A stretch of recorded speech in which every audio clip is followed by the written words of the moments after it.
Master the art of finding a mortgage broker with our top tips for first home buyers. 5 essential do's and don'ts so you choose the best one for you. Welcome to Your First Home Buyer Guide, the podcast for first home buyers who want to move it along and become homeowners. But most importantly, it is for you to become an educated home buyer. I'm Meighan and that was Veronica. We're both buyer's agents and probably old enough to be your mum. But it's a good thing because between us we've got over 45 years experience to share with you and bucket loads of stories about avoidable mistakes. Together, we're going to make sure you get unbiased and real information you can rely on. Allow us to guide you on your home buying journey. We want you to become an educated home buyer so that you can stop looking for your first home and actually become a proud homeowner. We've got loads of great tips for you in this episode, and if you'd like more useful tools, head over to the website homebuyeracademy.com.au, and there you'll get access to our free mini course, How to Price a Property Like a Professional. You will also find the holy grail of home buying education, Your First Home Buyer Guide, the online course for people who want to become educated home buyers. We created this for you to help you get on the right path to home ownership for your first home and beyond.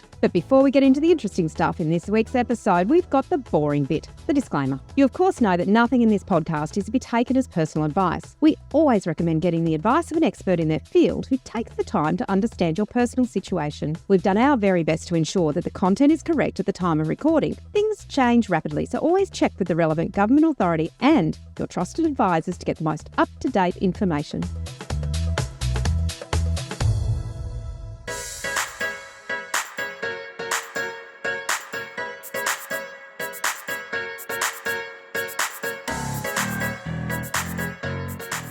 Today we're talking about the 5 top do's and don'ts for choosing a mortgage broker. But before we do that, if you're watching the video, or even if you're not, you know that behind Meighan on the video is a special house, and this one looks like a silo. It is. So I'm back in the Airbnb OMG category. This one is in Montana in the USA, and you can do a farm stay in a silo. Look at that. Isn't it cute? Very cute. Wanted to be well insulated, to my mind. It's a little chilly in Montana. A little chilly, a little bit hot in summer. All right. So none of our students are buying silos. Actually, weirdly enough, though, you could. There's some redeveloped silos in Sydney that there's 3 I can think of at the top of my head, actually. Is that right? There's a couple in Dulwich Hill. There's one in Newtown. I wouldn't buy the one in Newtown. I don't like that. But Dulwich Hill one's not as bad, not that bad. All right. Certainly seen some old, not the water tanks, but the big reservoirs, the concrete reservoirs. I've seen those converted in Queensland. They're quite an interesting one, obviously very well insulated. Oh. Well, one of the things that we get asked about a lot by first home buyers is, well, for starters, who should I use as a mortgage broker, right? So we'll talk about that soon. I mean, and also we'll also share a link with you that if you want to use somebody that we would recommend, then we've got a link for you in the show notes. But there are something like 60,000 brokers out there now. I mean, there's a lot of brokers to choose from. We love brokers. We really encourage you to use a broker, but not all brokers are equal, are they, Meighan? Absolutely. Absolutely. And I guess this is the thing. And you also don't want to be that person who's kind of shopping around and doesn't really know what to ask and how to assess someone. So this is it. This is the 5 do's and don'ts for finding a mortgage broker and choosing the best one for you in your situation. So the kinds of things you do need to ask. So finding a mortgage broker, Veronica, half the battle. Then you need to work out whether they are the best broker for you. Well, that's exactly right, because, people go, oh, I'm going to use somebody that's recommended to me, somebody else used them or whatever. But at the end of the day, that doesn't even necessarily mean they're a great broker. It just means that they might not have had anything that was problematic. Difficult. Yeah, nothing went wrong. Doesn't mean that they were a great broker. Could just mean that the odds were that they were okay. And what we want to do, we actually encourage you to establish a long-term relationship with a broker who is genuinely thinking about your future. So that's one of the things that we're certainly about here, is that when you choose a broker, it's not about, so-and-so thought they were okay or they got me the best rate or anything like that. It's actually like, are they going to help you in your long-term career, if you want to call it that, or experience as a property owner? And so we're going to get into the do's and don'ts here that will help you to uncover that, because your ideal mortgage broker will help you set yourself up for the long term because their focus will not be on the product that you're buying now or that you're signing up for now, but on structuring the best plan for you. And that's the thing. It's a long-term plan. It's not just this property. You want someone who is really helping you think about, how long will you be in this property? You know, are you planning on turning it into investment property? We will get there, but that's the long-term thinking that you need to have in the conversations you need to have with the broker. So some of the things we strongly recommend you do is reach out before you think you're ready. This is our first it of our might 5. sound like, if you think, oh God, but I'm going to be wasting their time and they're not going to want to talk to me. No, that's not the case. A really good mortgage broker can advise you on ways to get into the market or get yourself financially ready sooner. So it will pay to make contact and ask for guidance once you've started that really healthy savings habit. That's it. And, you know, we talk to brokers all the time, and certainly the big one when we ask a broker, when should someone come to you? It is really once they've got a bit of that, like you say, a healthy savings habit, when they've got a bit of discipline around savings, when they can show that they're serious and they're really moving forward, that's the time. So before they often think that they need, then they're actually ready. But the other thing too is that this is a good litmus test really, because if you reach out to a broker before you think you're ready and they just send you away because you haven't actually got ready yet without actually giving you some help about how to get ready, then that's a big red flag, a great big warning. Do not go with that broker. Absolutely. And I think the other thing, and we talk about this in the course, in your first home buy guide, is that there are lots of things that you want to ask the broker before you've got things set in your mind. So throwing around ideas about, well, what if we do that? And what if we do that? And if we buy this car, what will it mean? Like, this is really important stuff to talk to a broker about. If I change my job now, what will that mean? Before you go make big decisions. Absolutely. So the second thing that we recommend that you do is request a meeting. That's it. And in that meeting, we've got 5 questions that we will suggest to you at the end of this document, right? Now, if after finding a mortgage broker, you discover that they won't meet you face-to-face or even via Zoom, then cross them off the list. If they're not prepared, as I said, if they're not prepared to talk to you and give you some guidance, but if they won't meet with you, I mean, having a quick phone call is not enough. You want to eyeball them. You want to get a sense. Are they the sort of person that will look after my best interests? Couldn't agree more. And the Zoom is an okay meeting. It still is, it became more prevalent during COVID, but it is still a reasonable way, because you don't want to necessarily be driving across town to meet a broker. A Zoom is a way that you and your partner can actually sit together and have that conversation together without having to schedule out 2 hours in your day. So face-to-face, not necessary. Zoom, eyeball them, have a conversation. It's not hard. The next thing that we recommend that you do is seek transparent communication. Oh, yeah. So you want a broker, like anybody that you put on your support crew, of course, who communicates transparently and freely, right? Freely as in they will volunteer things that you need to know rather than sort of hiding things. And certainly with a broker, they should be very clear about their fees, the mortgage products that they recommend, and the entire process. Now, most brokers the fee you pay is through the bank, through the lender. But some will actually charge you a consultation fee. So, don't just assume they're all the same. You really want to make sure that they are on the front foot giving you this information. Also explaining to you, I guess, the banks and the lenders that they will use and why, and all of that sort of stuff. Transparency, right? Clear communication is the key to a successful partnership. You don't want to be in the dark at any point. Absolutely. And the thing is that some brokers do charge a fee for service, and that's okay. Don't discount them just because it looks like you're not paying for their service because the bank's paying them a commission.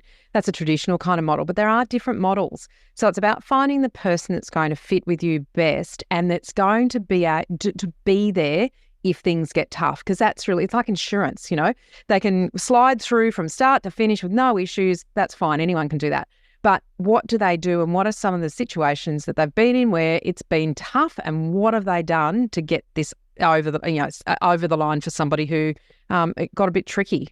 Yeah. Be honest. The 4th thing on our list of do's is be honest, right? Hit them with it. I'm a first home buyer and I want you to guide me through the whole finance process. Now, you know what? some mortgage brokers don't really want to know first home buyers. Yeah. Right? Yeah, sure, your business, but the reality is that some brokers are more interested in bigger loans where they get bigger commissions, and that's a fact.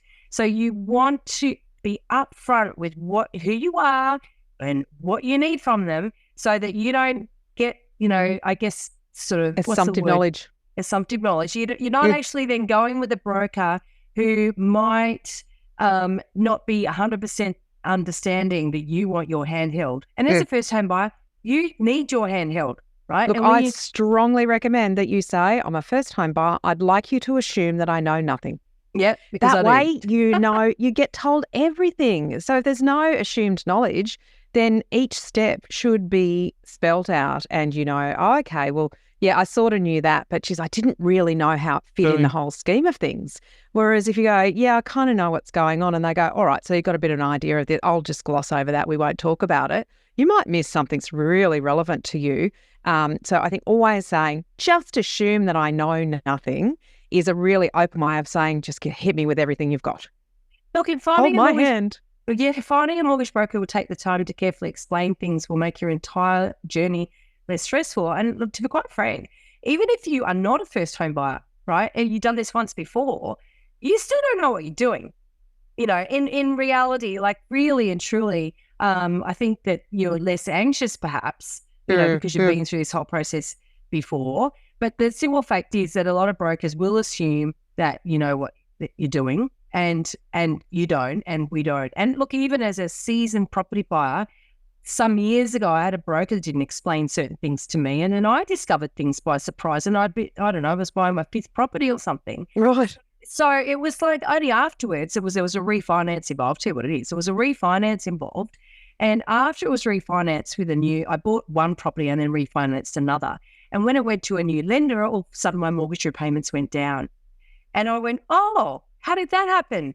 And then I suddenly looked at it and realised that my loan period had been extended. So my new loan had another 30-year term, whereas previously it might have had a 25-year term. Yeah. Now, the thing was, I didn't want to shorten. I did not want to lengthen it.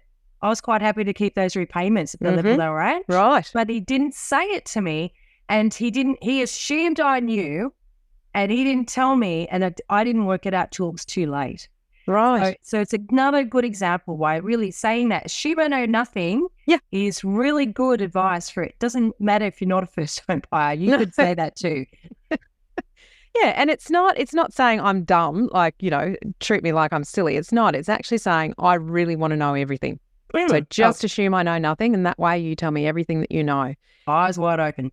Absolutely. Now, our 5th and final, in no particular order, of do's with how to choose a mortgage broker is check references. Like you would if you were employing somebody. If you're an employer and you're seeking a new employee, you check references, seek recommendations from their past clients and speak to them. Yep. Look, there's a number of ways to check references. Obviously, you got Google reviews, right? I tell you, I don't put a huge amount of credence in industry awards. I don't, because, like you'll see brokers that have got like dozens of awards, right? But often that brokerage has those awards, and then the individuals working within that brokerage may have never won any of them, So I don't look at the awards. You want the actual recommendations and reviews of that individual broker. And you do mentioned earlier that often people will recommend, oh, you got to use my broker, they were great. And that's really good. But you've got to be a bit discerning in these recommendations. Did anything go wrong? How did they handle it? How did they explain things to you? Did you ever have a time when you thought, I don't know what's going on? Or were they I can't get a hold of them? Exactly. Were they prompt in their communication? How long did it take to get pre-approval? And did they communicate with me clearly along the way so that there were no sort of surprises or I wasn't left hanging? That sort of stuff when you're checking references is really important, because obviously those personal experiences can provide very valuable insights into a broker's professionalism, responsiveness, communication, effectiveness, ultimately. Yeah, absolutely. And don't forget that sometimes if people don't get the amount of money that they wanted, they might leave a negative review. So digging down below what was the reason behind a negative review could give you more insight that doesn't necessarily reflect on the broker, it might be their situation. You know, they might have bought that car and decreased their borrowing capacity. So you want to know, what it is. Going back to those awards that you mentioned, Veronica, and I have judged mortgage broking awards. I think the thing that you want to, lift up the lid and have a look underneath the bonnet is to say, well, what was the award actually for? Was it, volume of settled deals?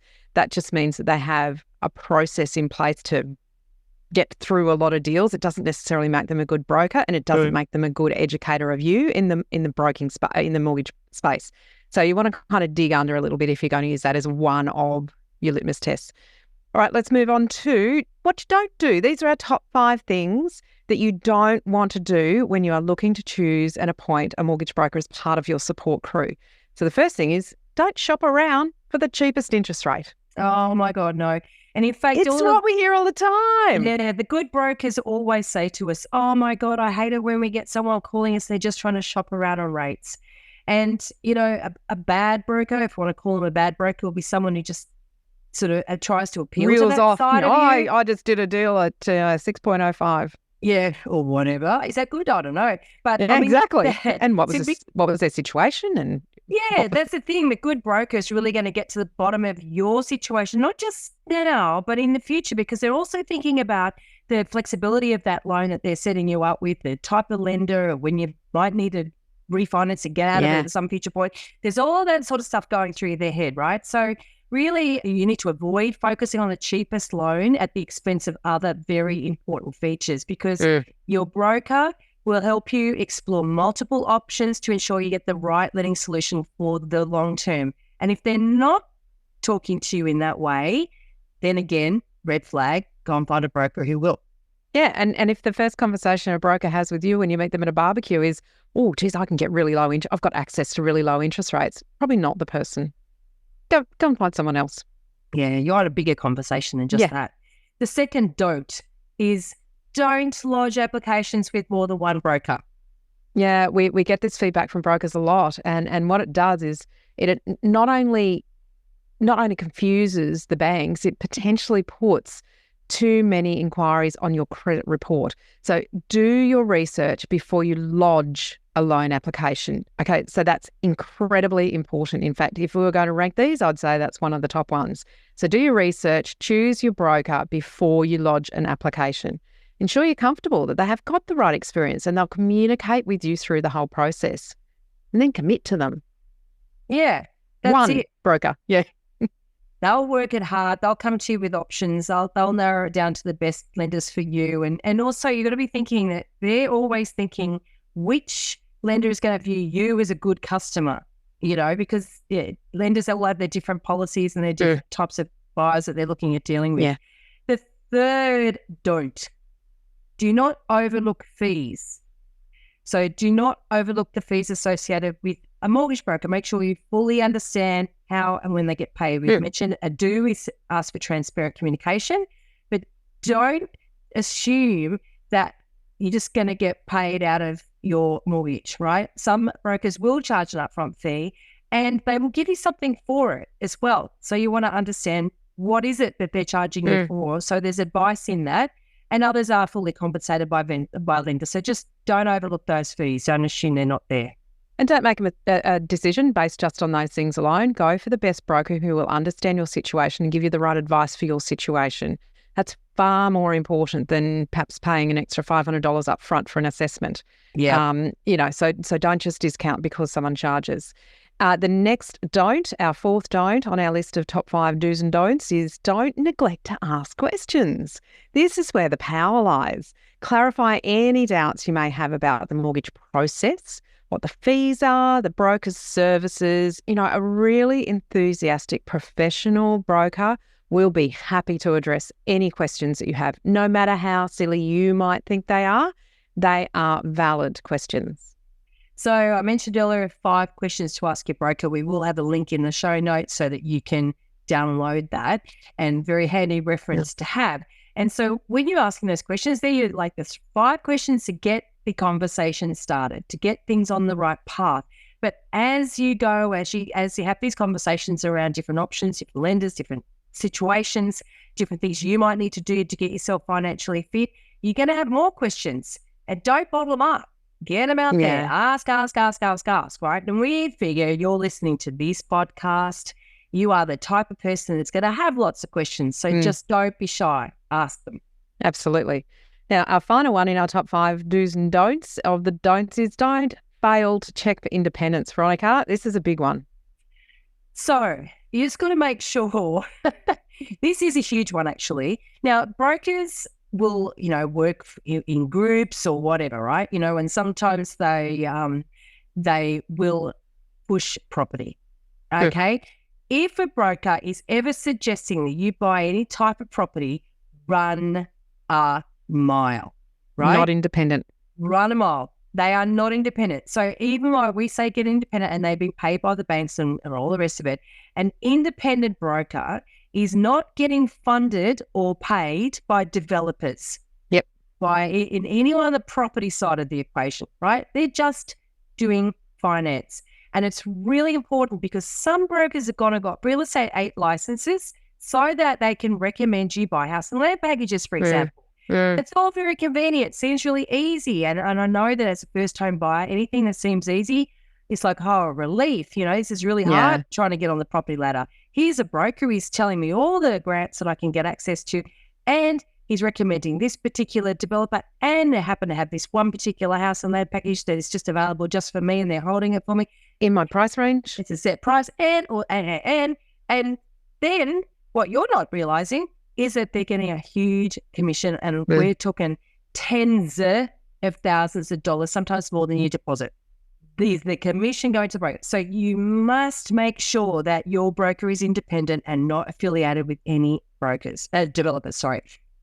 Yeah, so developers, financial advisors, all of these, anytime you pull someone into your team, you'll want to check their independence and check their affiliations and check. I think one thing that we haven't put on there is the qualifications. Certainly that's something to check for. They're appropriately qualified and have been through some difficult situations. Because honestly, the best broker is not the one that has the least amount of issues. The best broker is the one that has the toolkit on how to deal with the issues when they come up, because there are so many things that are outside your control and so many things outside of their control. It's how they deal with it, how they communicate it to you, that is so much more important. Independence, incredibly important, but remember, in most cases, mortgage brokers are paid by the bank. So that's not the independence we're talking about here. It is the independence from someone trying to push you towards a particular type of property or a particular individual property, even if they've got affiliations with real estate agents. It might not be with a developer or an off-plan. It might be that they have some sort of connection and referral arrangement with a real estate agent. That's something that you want to make sure that you're independent of. You want your broker giving you finance advice, and you want yourself or your buyer's agent giving you property advice. Only those two people. They're the only people that you should be getting advice about properties, is yourself or a buyer's agent if you choose to have one. Exactly right. Now, finding a mortgage broker who stands out isn't easy, right? And so all of the brokers that we have on our panel have been selected for their extensive experience, their wide networks and track record working with first home buyers, and that's really important. And also home buyers versus investors. There are lots of brokers out there that really specialize in the investor market, and that's a totally different kettle of fish. Yep. And some of those brokers, we've spoken to brokers who now specialize in first home buyers who have gone down that path of working with investors, and it's a temperament that is suited to some and not others. Yeah. So what we love is the type of broker that actually enjoys helping educate their clients, as opposed to being in the transaction business and pumping through huge volumes of loans. And it's, because choosing that right mortgage broker is an absolute critical step in the home buying process. So it's just so important to take time to make an informed decision. Absolutely. And remember, the goal is to establish a clear understanding of the broker's qualifications when you're going through the questions to us. As Veronica mentioned, we've got some questions that you can download and use as a starting point for having conversations with brokers. So you want to establish clear understanding of their qualifications, what their processes are, how well they align with your needs and what your preferences are. If you're a person who wants to pick up the phone and have a conversation as opposed to get a long email, you need to make sure that you're working with someone who understands that and will fit in with your communication style. Feel free to ask additional questions based on your specific situation and any concerns around finding a mortgage broker. So that's really getting in there, having a set of questions so that you can compare people and then using all of those references and other recommendations to find the best person for you. Now, a quick note, you might think that we cover everything you need to know in these podcasts. A word of warning, we don't. We just scratch the surface here. And in case in point, this particular episode is a tiny piece of step one, which is step one in 10 steps that you need to know how to go through and how to work through in order to buy your first home with confidence without making avoidable mistakes. Now, if you really want to be an educated first home buyer, you do need to learn all of these steps and how to do it all in the right order. Our First Home Buyer Guide course only costs $990 and you get direct access to us to help guide you through your negotiations. In fact, in Campfire today, we were talking auctions with some people going to auction and next price Wednesday. Research. And price research, yes. Very rewarding. You can also share the link to any property that you're considering buying, and we can help you work out whether it's A, B or C grade or an absolute no-go zone. Trust me, you'll buy better with our guidance and you'll overpay by a lot more than $1,000 if you don't know what you're doing. Hell yeah. In this episode, we've only touched on a tiny part of the huge amount of things you need to know to become an educated first home buyer. There is so much more for you to do. You can learn all of the steps in the right order and avoid all of the mistakes that others have made in our 10-step online course for first home buyers. If you'd like to learn more about the right process and avoid making rookie errors, become an educated home buyer. Head over to the website, check out your First Home Buyer Guide, the course that we have created for you. And don't forget to subscribe to the podcast so you won't miss an episode. And if you've liked what you've heard today, please give us an iTunes review. It helps other people find us. And of course, I know it's a bit cringy, but we're going to ask for 5 stars. Thank you. Thanks for joining us. We hope you found this really useful. And if you have, please share the love with others who you know are in the same boat. We'll be back next week with more priceless stuff.